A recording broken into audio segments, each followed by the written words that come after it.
आम्ही कधीही या ठिकाणी शिवशाहू फुले आंबेडकर धर्मनिरपेक्ष विचारधारा सोडलेली नाही आणि या शहराचं गतवैभव टिकवण्यामध्ये आम्ही या ठिकाणी आम्हाला संघर्ष करावा लागत आहे आणि इथले जे स्थानिक आमदार आहेत ते या ठिकाणी औसा शहराची MIDC दुसरीकडे नेत आहेत। औसा तहसीलचं या ठिकाणी 48 गावे त्यांनी विभाजन करून दुसरीकडे नेलेली आहेत। कधी हा प्रश्न जटिल तो झालेला आहे, त्याला सोडवण्याचा नेहमी आम्ही या ऐतिहासिक शहर असताना किल्ल्याचा विकास काम करण्यामध्ये कमी पडला असं सुद्धा बोललं जातं। किल्ल्याचं विकास काम मागच्या अनेक वर्षापासून चालू आहे। ते फक्त मागणी औसा पाणी पुरवठा योजनेचा दावा करतात। मी हा दावा या ठिकाणी स्पष्ट कागदोपत्री या ठिकाणी कोडत आहे। या ठाकरे सरकारनं रद्दबातल ठरवली, स्थगित केली, त्या कागदाला काय अर्थ राहणार आहे? ही योजना आम्ही आणली असं तुम्ही गवगवा करत आहात, त्या साफ चुकीचं आहे। जर लिस्ट काढत बसलो तर या ठिकाणी पूर्ण बुकलेटच तयार होईल। ओव्हरऑल तुम्ही महायुती केलेली नाहीये, कशी परिस्थिती आहे? गेल्या साधारण 25 ते 30 वर्षापासून म्हणजे वडिलांचा माझ्या 5 वर्ष कार्यकाल बघता मी साधारण 30 वर्ष या नगरपालिकेमध्ये औसा शहराची जनतेची सेवा केलेली आहे। कोणाविरुद्ध आहे लढत तुमची?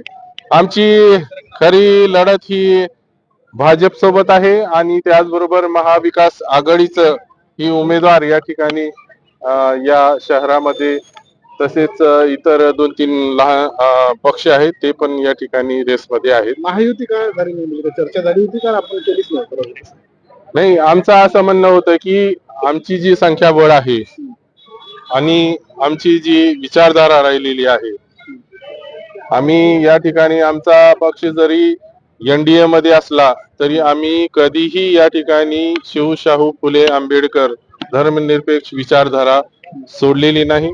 त्यामुळं आम्ही या ठाम मतावरती आहोत आणि या मूल्यावरती, या तत्वावरती राहूनच आम्ही या ठिकाणी ही थेट नगराध्यक्षची निवडणूक आणि आम्ही केलेले विकास कामे, ते माझ्या एकूण 3 टर्म मध्ये ही विकास कामे मी पूर्ण केलेली आहेत।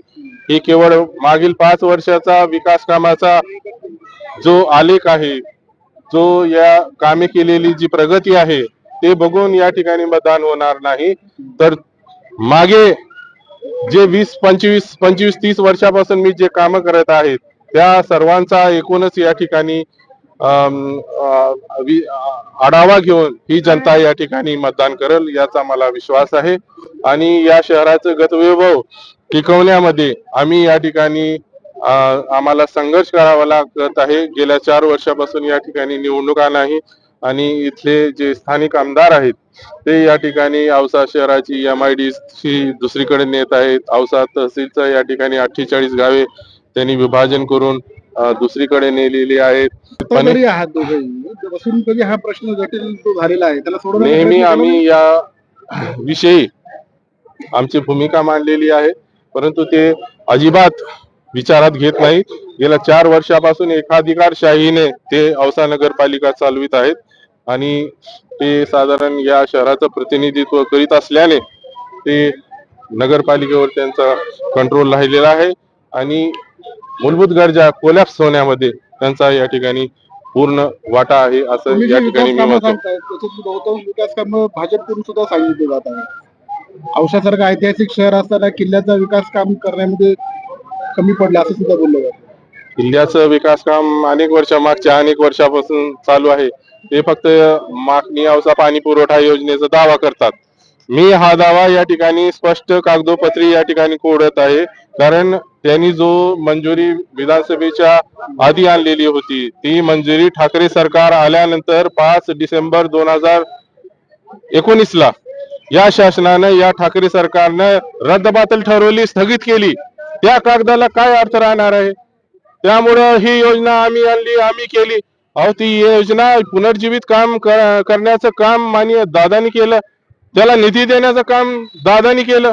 हे सगळं कागदावर असताना, सगळं म्हणजे नगरपालिकेत रेकॉर्ड उपलब्ध असताना ही योजना आम्ही आणली असं तुम्ही गवगवा करत आहात, त्या साफ चुकीचं आहे। ते या शहरामध्ये येऊन 5.5 वर्ष झालेली आहेत। मला 30 वर्ष या ठिकाणी, मी 30 वर्षापासून काम करत आहे आणि ते या ठिकाणी जे सांगत आहे की हिंदू बांधवांचं काम मी जास्त केलेली आहेत असा दावा पण त्यांनी त्या भाषणामध्ये केला. मला सांगायचं आहे की तुम्ही 5.5 वर्षामध्ये अशी किती कामं केली असतील.